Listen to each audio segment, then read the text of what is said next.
Hello students, स्वागत है आपका चैप्टर 2 के नए लेक्चर में। इसमें हम पूरा एक वन शॉट करने वाले हैं। सबसे पहले हम फाइंड आउट करेंगे, हमारा जो चैप्टर का नाम है इलेक्ट्रोस्टैटिक पोटेंशियल और कैपेसिटेंस है। तो सबसे पहले इलेक्ट्रोस्टैटिक पोटेंशियल की जो चीज़ें हैं वो पढ़ने वाले हैं। जैसे सबसे पहले व्हाट इज़ इलेक्ट्रोस्टैटिक पोटेंशियल। तो देखो, कोई भी एक सोर्स चार्ज होता है वो अपना एक फील्ड क्रिएट कर लेता है। उस फील्ड में जब आप एक टेस्ट चार्ज लेके आते हैं सो इस प्रोसेस में आपको वर्क डन करना पड़ेगा।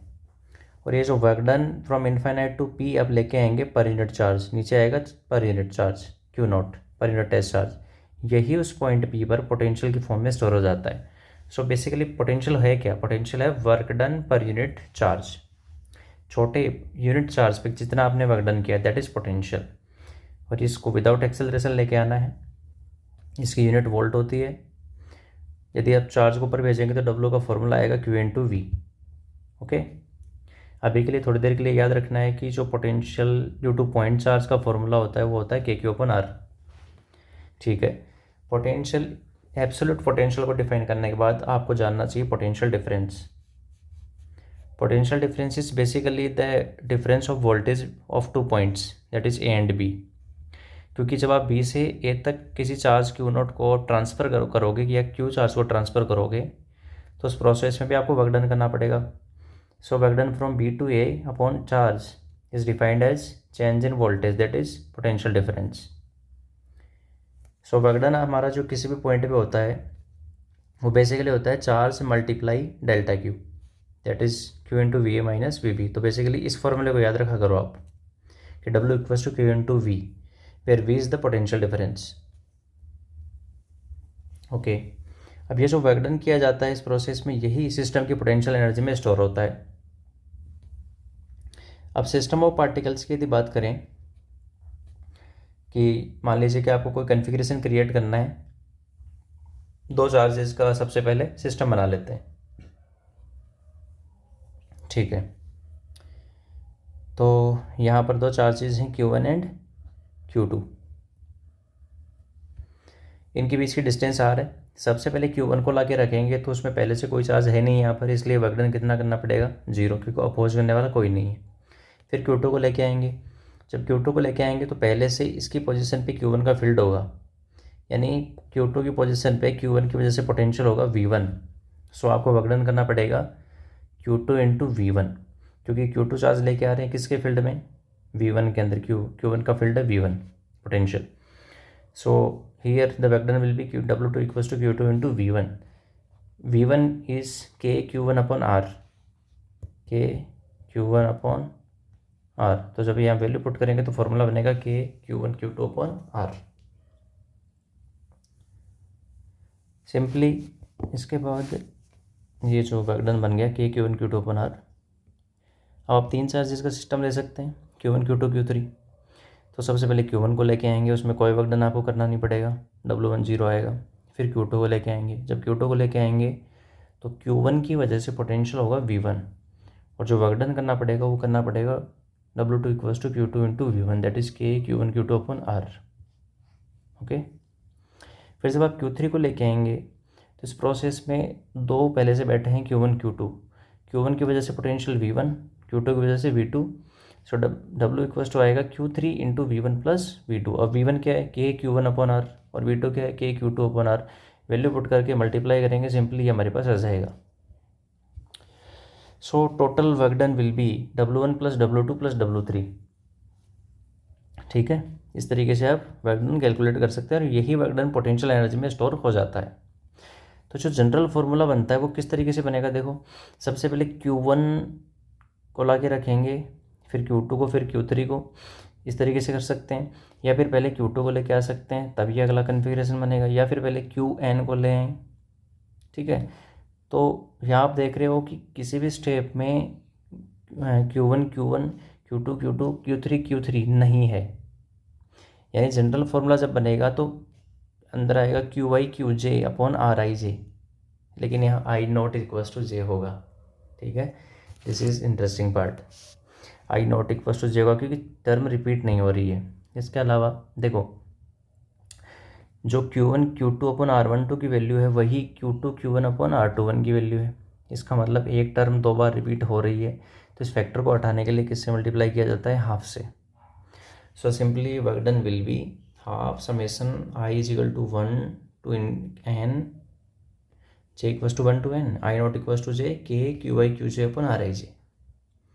ज़्यादा कोई टफ चीज़ नहीं है, थोड़ा सा ध्यान रखना है कि W इक्वल्स टू होता है Q इंटू वी, बस खत्म। Potential due two point charge, potential due two point charge, ये निकालने के लिए आपको करना क्या है, इसमें कि एक चार्ज ले लीजिए, सोर्स चार्ज, और इस सोर्स चार्ज की वजह से पॉइंट P, यहाँ आपको निकालना है पोटेंशियल। तो आप टेस्ट चार्ज लेके आएंगे कहाँ से, इनफाइनाइट से लेके आएंगे पॉइंट P तक। तो आपने मान लीजिए कि किसी एक जनरल पॉइंट पे ले आए, ठीक है, जहाँ जहाँ की लोकेशन है X है, तो वहाँ फोर्स कितना लगेगा, फोर्स लगेगा बाहर की तरफ, कितना, के Q not upon x square. और जब आप पीछे की तरफ डिस्प्लेसमेंट देंगे dx, तो फोर्स और डिस्प्लेसमेंट की डायरेक्शन ऑपोजिट आ जाएगी। इसका मतलब जो वर्क डन आप करोगे वो करोगे माइनस एफ डी एक्स, और एफ की वैल्यू रख दो और डी एक्स से मल्टीप्लाई कर दो तो आएगा माइनस के Q not upon x square D x. अब जब इसका इंटीग्रेशन करेंगे इनफाइनाइट से पी का मतलब आर, तो इनफाइनाइट से आर तक इसका इंटीग्रेशन कर दो, सॉल्व करने के बाद आंसर आ जाएगा वी इक्वल्स टू के क्यू अपॉन आर। तो ये potential due two point charge होता है। याद करो इलेक्ट्रिक फील्ड कितना था, वो था के क्यू अपन आर स्क्वायर, तो उसमें नीचे आर स्क्वायर आता है, इसमें आर आता है, ऐसे याद कर लेना इसको। अब है potential due to dipole, dipole में दो चार्ज ले लो, प्लस क्यू और माइनस क्यू। डाइपोल के सेंटर से आर लेंथ है, थीटा एंगल है, ओके। तो प्लस वाले से हो जाएगा R1 और माइनस वाले से हो जाएगा R2।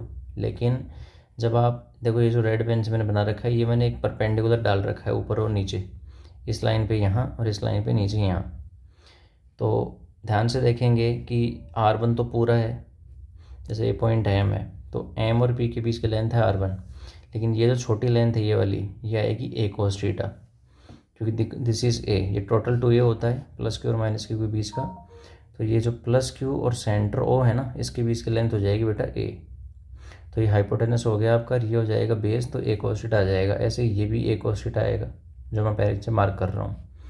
इसका मतलब जो R2 है वो आएगा R minus A cos theta, क्योंकि देखो ये जो लेंथ R है तो ये भी टोटल कितनी होगी R, ठीक है। अब ये और ये R है तो ये इतनी वाली R होगी, तो जो R1 है वो होगा R plus A cos theta, और R2 क्या होगा, R minus A cos theta. R2 छोटा है, R1 बड़ा है। अब प्लस की वजह से पोटेंशियल आएगा के क्यू अपन R1, और माइनस की वजह से आएगा माइनस के क्यू अपन, ये आपका माइनस के क्यू अपन R2, ठीक है। R1 की value R plus A cos theta और R2 की value R minus A cos theta. ये बेसिकली होगा माइनस के क्यू अपॉन R2, और R2 की वैल्यू यहाँ पर माइनस मैंने पुट कर रखी है, R minus A cos theta.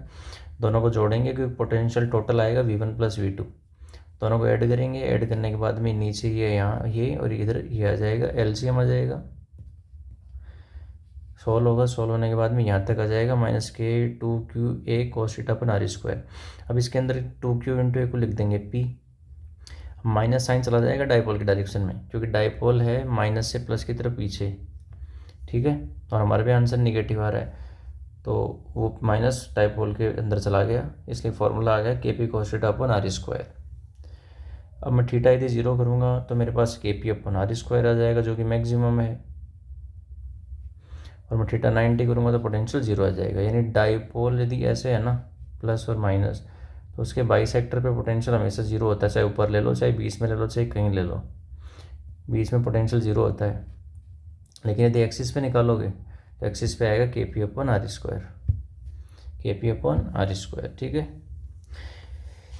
ये हो गया work done in rotating a dipole. Dipole को जब आप रोटेट करते हो थीटा 1 से लेके, जैसे पहले थीटा 1 एंगल पे था वैसे, और फिर घुमा के आपने थीटा 2 पे कर दिया इसको। So work done to in rotating the dipole from theta 1 to theta 2 will be, जो वर्क होता है वो होता है basically torque into D theta. Linear motion में जो वर्क डन होता है वो होता है फोर्स इंटू डिस्प्लेसमेंट, लेकिन यहाँ रोटेट हो रहा है, इसका मतलब आएगा tau into D theta simply.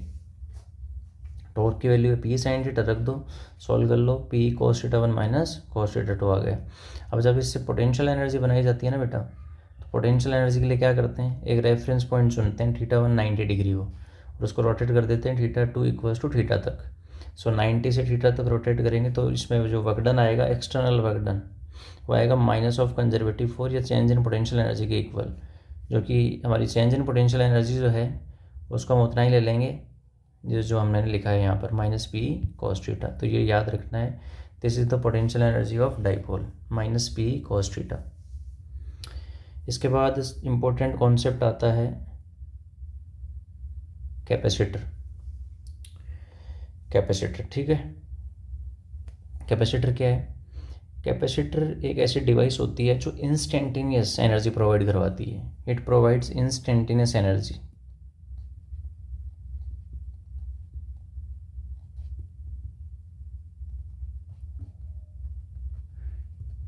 जैसे फैंस वगैरह में कंडेंसर यूज़ लिया जाता है तो कैपेसिटर होता है, तो उसका काम होता है तुरंत से धक्का लगाना। मतलब ये क्या करता है, चार्जेस को स्टोर करता है। It is a device which stores electric charges, basically electric energy in the form of electric field. इसके अंदर जो कैपेसिटर की दो प्लेटों में भी इलेक्ट्रिक फील्ड होता है, वहाँ ये एनर्जी को स्टोर करता है। इसमें एनर्जी डेंसिटी होती है half epsilon not E square. मैं बताऊँगा आपको आगे। अब इसका प्रिंसिपल पढ़ लीजिए सबसे पहले। देखो प्रिंसिपल क्या है, मान लो आपके पास एक चार्ज प्लेट है, मेटल प्लेट, उसके पास आप एक अनचार्ज मेटल प्लेट लेके आए, तो होगा क्या, इंडक्शन की वजह से अंदर वाली प्लेट पे माइनस और बाहर वाली प्लेट पे प्लस चार्ज आ जाएगा।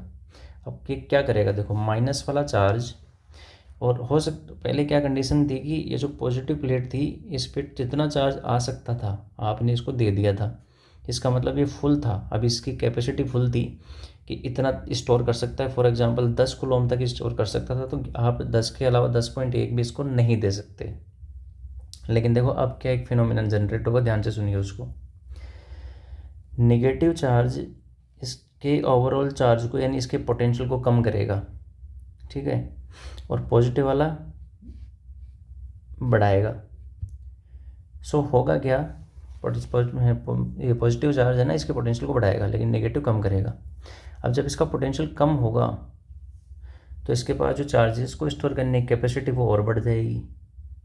इसका मतलब हम यदि किसी टेक्निक से इस प्लस वाले को हटा दें जो कि इसके पोटेंशियल को बढ़ा रहा है, तो फिर हमारे पास एक नया फिनोमिनन क्रिएट हो सकता है। इसलिए हम इसको कर देते हैं अर्थिंग। अर्थिंग करने से क्या होगा कि इलेक्ट्रॉन अर्थ में से आके इस पॉजिटिव वाले को खा जाएंगे, ठीक है, न्यूट्रलाइज कर देंगे। अब क्या हुआ देखो, अब इसकी ये जो नेगेटिव वाला इसके वोल्टेज को कम करेगा और इसके चार्जेस को स्टोर करने की कैपेसिटी बढ़ जाएगी, तो हम इसको और चार्ज दे सकते हैं। तो यही प्रिंसिपल है कि जब आप एक चार्ज मेटल प्लेट के पास एक अर्थिंग मेटल प्लेट लेके आते हैं, तो इससे उस पहले वाली प्लेट की चार्जेस को स्टोर करने की कैपेसिटी बढ़ जाती है। This is the principle of capacitor. Okay, ध्यान रखना है, अच्छे से लिख के आना है एग्जाम में। So here the charge capacity या charge storage is directly proportional to potential difference, that is V। This is potential difference between plates. So basically जो V है ना वो है V1 माइनस V2। ये पोटेंशियल डिफरेंस है, potential नहीं है, पोटेंशियल डिफरेंस है। Okay, so here C is the constant of proportionality, it is called capacitance, और इसकी जो यूनिट होती है वो फेरड होती है, milli farad, micro farad, nano farad, pico farad. So basically जो Q is equal to CV है ना, इसको इस तरीके से याद करना है बेटा। This is the potential difference, this is capacitance of capacitor, and this is charge on positive plate, charge on positive plate। Okay, अब आ जाओ capacitance of parallel plate capacitor. ठीक है, कैपेसिटेंस ऑफ, मैं इससे पहले थोड़ा सा ये एक्सप्लेन करूँगा, फिर इसके बाद में स्फेयर का बताऊँगा आपको कि एक आइसोलेटेड स्फेयर होता है, उसका भी इस तरीके से निकाल सकते हैं अपन। ठीक है, एक आइसोलेटेड स्फेयर का। लेकिन उससे पहले एक पैरेलल प्लेट कैपेसिटर का कर लेते हैं अपन। देखो पैरेलल प्लेट कैपेसिटर वही बनेगा, पॉजिटिव प्लेट आएगी, एक नेगेटिव प्लेट आएगी, दोनों प्लेटें पैरेलल हैं एक दूसरे के। और एक्चुअल में कहानी कुछ ऐसी है, देखो एक प्लेट ऐसी है और दूसरी प्लेट इसके बिल्कुल पैरेलल ऐसे रखी हुई है, माइनस वाली। इस तरीके से है ये, और दोनों के बीच की डिस्टेंस कितनी है डी, और इसका सरफेस एरिया कितना है दोनों प्लेट का a. So a is the surface area. एक पे प्लस सिग्मा डेंसिटी है और एक पे माइनस है। सिग्मा क्या होता है? सिग्मा होता है चार्ज पर यूनिट एरिया, ये भी दिमाग में रखना है। Sigma is Q upon A. So basically हम जानते हैं कि जो सी होता है वो charge on positive plate upon potential difference आएगा क्यू अपॉन वी। ठीक है, Q equal to C V वाले फॉर्मूले से हम जानते हैं कैपेसिटिव प्लेटों के बीच में इलेक्ट्रिक फील्ड होता है e equal to sigma upon epsilon not. ठीक है, और एक इलेक्ट्रिक फील्ड और पोटेंशियल का ये रिलेशन होता है e equal to minus del v by del x, क्योंकि जो इलेक्ट्रिक फील्ड होता है वो पोटेंशियल का नेगेटिव ग्रेडियंट होता है। सो मैग्नीट्यूड वाइज अपन लिखेंगे कि जो इलेक्ट्रिक फील्ड है वो वी अपॉन डी है। वी अपॉन डी का मतलब चेंज इन वोल्टेज क्या है? पोटेंशियल डिफरेंस अपॉन डिस्टेंस कितनी है D. So V upon D is electric field. यहाँ से वी आएगा ई इंटू डी, ये फॉर्मूला काम का फॉर्मूला है, इसको याद कर लेना अच्छे से। V is equal to e into electric, e into distance. So here e is sigma upon epsilon not, so sigma d upon epsilon not ये बन गया। ठीक है, now q equals to sigma into a. अब इसमें put कर दो यहाँ, क्यू की जगह रख दो सिग्मा इंटू ए, ठीक है, और वी की जगह sigma d upon epsilon naught. तो देखो सिग्मा से सिग्मा मर गया और बच गया c equals to A epsilon not upon d. So this is the capacitance of parallel plate capacitor in vacuum. यदि प्लेटों के बीच में कैसा है? वैक्यूम है, किसी प्रकार का कोई मीडियम नहीं है, तो ए एप्सिलॉन नॉट अपॉन डी। ध्यान से ऑब्जर्व करो कि यहाँ जो कैपेसिटेंस आया है ना, ये ज्योमेट्री पे डिपेंड कर रहा है, एरिया पे, डिस्टेंस पे, और दूसरा ये क्यू और वी पे डज नॉट डिपेंड। क्यू और वी के ऊपर डिपेंड नहीं कर रहा, ये केवल ज्योमेट्री पे डिपेंड करता है, shape of size, shape and size पे डिपेंड करता है जो आपने ज्योमेट्री ली है। एरिया बढ़ाएंगे तो कैपेसिटेंस बढ़ जाएगा, प्लेटों के बीच की लेंथ को कम करेंगे तो भी कैपेसिटेंस बढ़ जाएगा, क्योंकि हमारा पर्पस होता है कैपेसिटेंस को इंक्रीज़ करवाना। अब हम ऐसा तो नहीं है कि एक रूम के जितना कैपेसिटर बड़ा बना दें, हमारी लिमिटेशंस होती हैं, इसलिए कुछ नई टेक्निक काम में ली जाती है। और टेक्निक क्या है, ध्यान से सुनो उसको। एक्चुअली इसमें एक कॉन्सेप्ट आता है, उसको अलग से समझा देता हूँ एक बार मैं, इसको एक बार आप समझ लो अलग से। देखो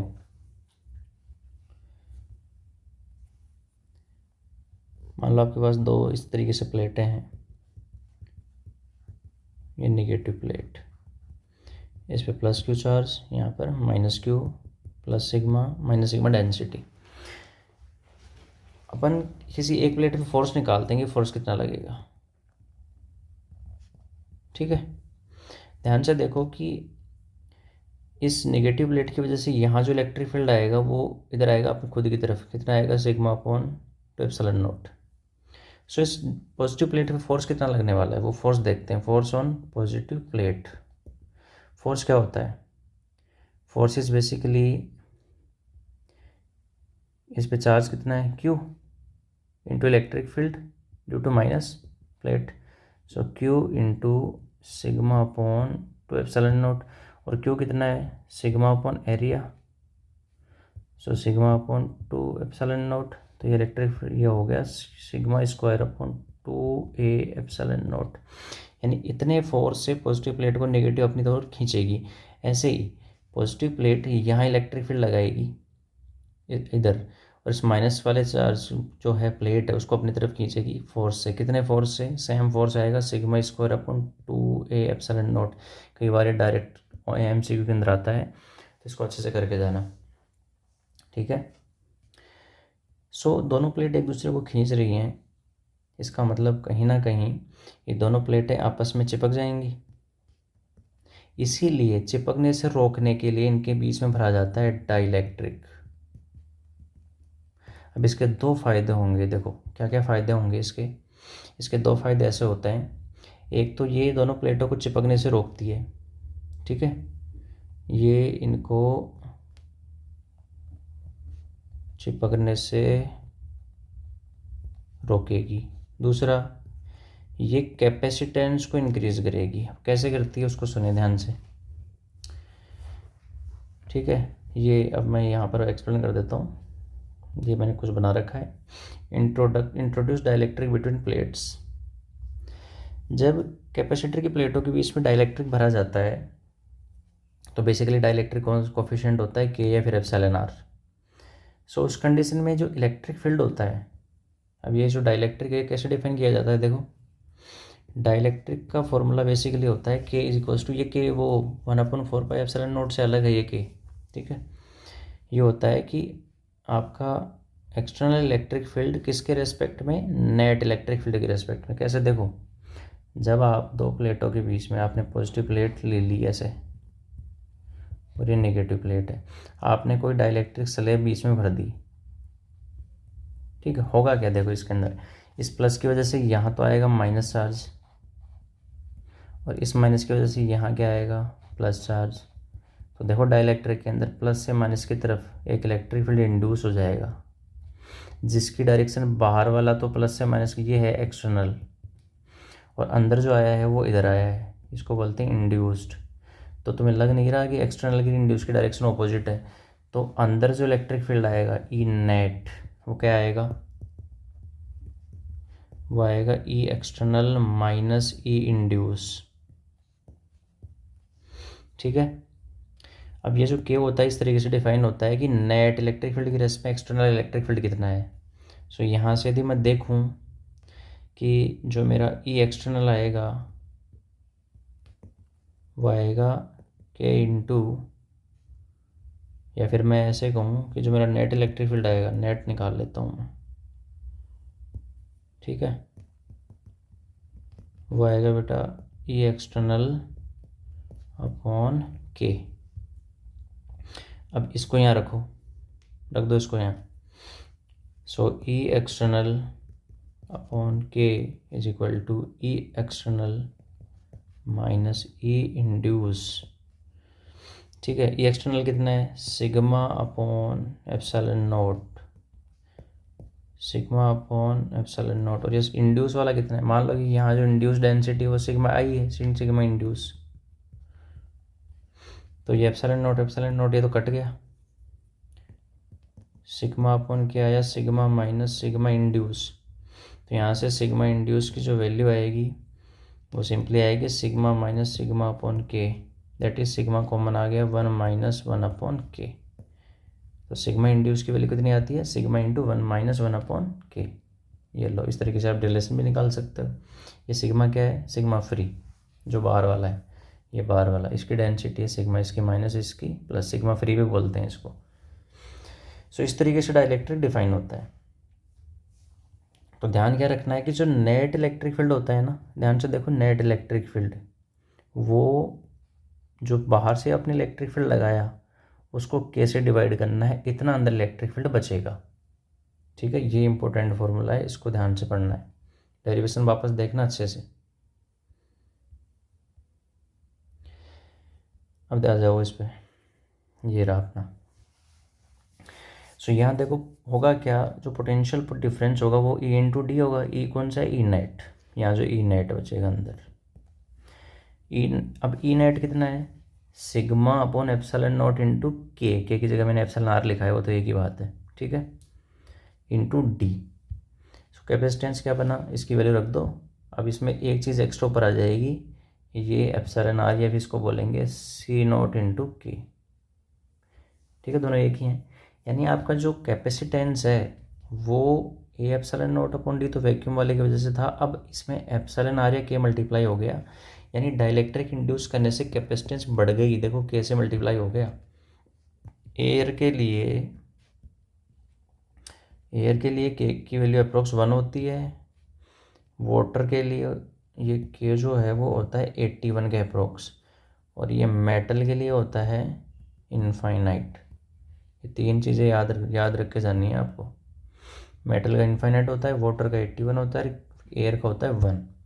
तो जैसे आप इसमें मेटल प्लेट डाल देंगे ना, और पूरी मेटल प्लेट दोनों प्लेटों के बीच में आ गई, तो के की जगह इनफाइनाइट आएगा, तो कैपेसिटेंस इनफाइनाइट हो जाएगी उसकी, ठीक है। अब जैसे देखो मैंने यहाँ पर क्या किया है, टोटल डिस्टेंस डी थी, मैंने उसमें टी थिकनेस की एक मेटल प्लेट डाल दी या कोई डाइलेक्ट्रिक स्लैब डाल दिया के वाला। तो ये इंपॉर्टेंट है, बहुत इंपॉर्टेंट डेरिवेशन है ये। देखो इसमें यहाँ तो पोटेंशियल होगा V1 और यहाँ होगा V2। इसको अच्छे से पढ़ लो। एयर वाला पार्ट कितना है, एयर वाला पार्ट है टोटल D माइनस टी, ठीक है। और जिसमें डाइलेक्ट्रिक है वो है T थिकनेस वाला। सो जो V1 होगा वो होगा E इंटू डिस्टेंस। E कितना है, सिग्मा अपन एप्सिलॉन नोट वैक्यूम के अंदर, वहाँ सिग्मा अपन एप्सिलॉन नोट है ओनली इस वाले में, into distance D minus T. और जो बीच वाला डाइलेक्ट्रिक है वहाँ इलेक्ट्रिक फील्ड है सिग्मा अपन एप्सिलॉन नोट इंटू के से भी डिवाइड करना पड़ेगा इसको, इंटू इसकी लेंथ। इसलिए दो पार्ट में तोड़ो इसको, ठीक है। अब सी आ जाएगा क्यू अपन वी। करने के बाद में सिंपल देखो formula, a epsilon not upon distance है, a epsilon not upon d, लेकिन डी में D minus t free part जहाँ एयर है, प्लस T अपॉन के वो है जहाँ डाइलेक्ट्रिक है। मेटल के लिए भी निकाल रखा है देखो मैंने, पढ़ लेना इसको अच्छे से। तो ये हो गया, ये मैंने अलग से कुछ फोर्स वाला कॉन्सेप्ट समझाया था, force on plates of capacitor.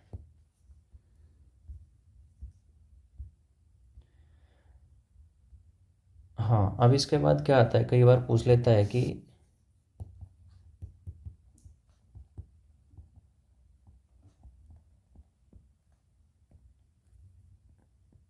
Isolated sphere की कैपेसिटेंस कितनी होती है।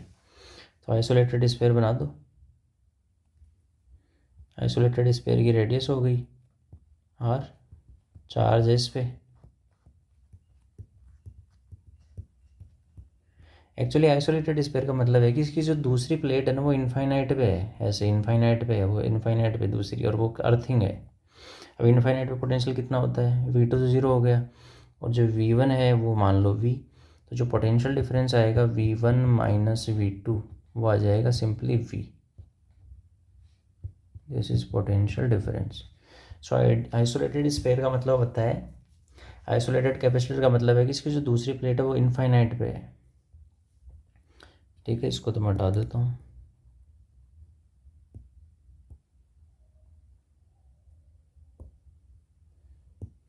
अब देखो टोटल चार्ज अपन पोटेंशियल, अब पोटेंशियल कितना होता है, के क्यू अपॉन आर। क्यू से क्यू गया और के की वैल्यू होती है 1/4πε0, तो 4πε0 r। This is the capacitance due to isolated sphere. अब इसमें जब आर को आप इंक्रीज करोगे तो सी की वैल्यू बढ़ती जाएगी। अब आर को कितना के इंक्रीज कर सकते हो, इसकी लिमिटेशंस हैं, इसलिए इसको यूज़ में नहीं लिया जाता है। फिर इस किसी के काम में लिया जाता है, ये सिंपल आपका इस तरीके का लिया जाता है।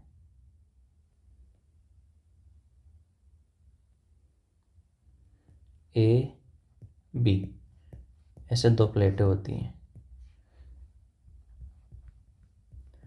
पहले वाली पे पॉजिटिव दूसरे पे नेगेटिव, क्योंकि दूसरी वाली अर्थिंग होती है बाहर से। अब यहाँ जो एक तो अंदर वाली सरफेस S1 दूसरी S2, तो VS1 निकाल लेना, VS2 निकाल लेना, ठीक है। VS1 क्या होगा देखो, इस पे प्लस क्यू चार्ज, इस पे माइनस क्यू चार्ज।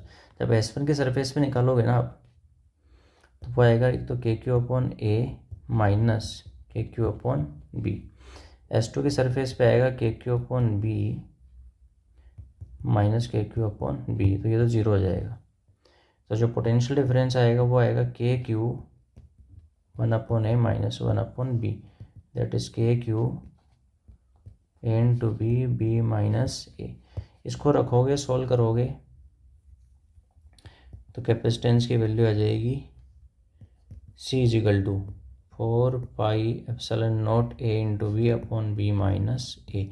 चाहो तो डायरेक्ट आंसर याद करके जाना, इसी से काम हो जाएगा तुम्हारा। 4πε0 a into v upon b minus a. ऐसे एक सिलेंड्रिकल होता है, सिलेंड्रिकल कैपेसिटर,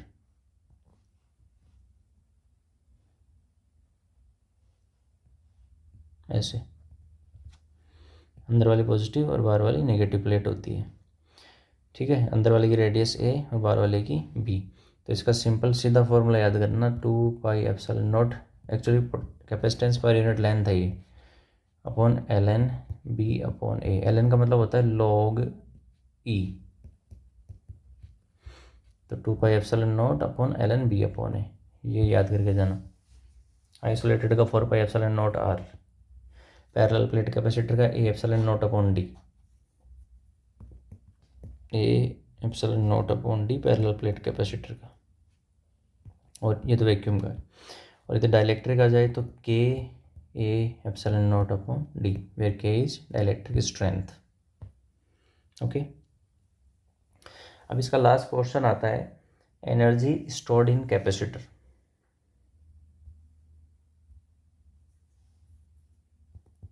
लास्ट क्वेश्चन है एनर्जी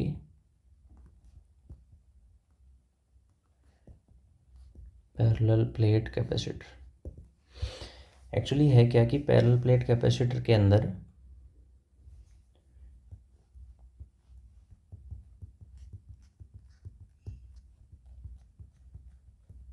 प्लस से माइनस की तरफ इलेक्ट्रिक फील्ड लाइंस होती हैं, और ये बीच में पूरा इस तरीके से 3D स्ट्रक्चर है, तो ये वॉल्यूम होता है बीच में। अब वॉल्यूम कितना होगा, एरिया इंटू लेंथ। ओके, तो यहाँ एक एनर्जी डेंसिटी होती है जिसको यू से रिप्रेजेंट करते हैं, वो कितनी होती है, 12ε0 E²। इतनी एनर्जी डेंसिटी होती है, energy per unit volume, energy density 12ε0 E²। तो जो एनर्जी आएगी वो एनर्जी कितनी आएगी, वो आएगी energy density into volume between plates. तो 12ε0 E² इंटू वॉल्यूम क्या है, एरिया इंटू लेंथ। ओके, अब ये जो E है इलेक्ट्रिक फील्ड वो कितना है, सिग्मा अपॉन ε0। सिग्मा क्या है, Q अपॉन एरिया, तो Q अपॉन ए इसमें रख दो, Q² अपॉन, देखो ए से ए कट गया। अब इसकी जो वैल्यू आ जाएगी वो आएगी एनर्जी, जिसको U से भी रिप्रेजेंट करते हैं। Q² तो है ही ऊपर, नीचे 2 भी है, A ε0 अपॉन डी, ये हो गया C, तो Q² अपॉन 2C। आपके सिलेबस में डेरिवेशन नहीं है तो आप सीधा फॉर्मूला भी याद कर सकते हैं, Q² अपॉन 2C। इसी को कन्वर्ट करेंगे तो 12CV² आएगा, और इसी को कन्वर्ट करेंगे तो क्या आएगा, 12QV कन्वर्ट आ जाएगा, Q इजिकल टू CV वाले फॉर्मूले से। तो 3 फॉर्मूले होते हैं, Q² upon 2C, 12CV² and 12QV, ऐसे 3 फॉर्मूले हैं बेटा आपके। अब ये जो एनर्जी है ये कहाँ होती है, in the form of electric field. ये जो इलेक्ट्रिक फील्ड इसकी फॉर्म में स्टोर होती है, इन द फॉर्म ऑफ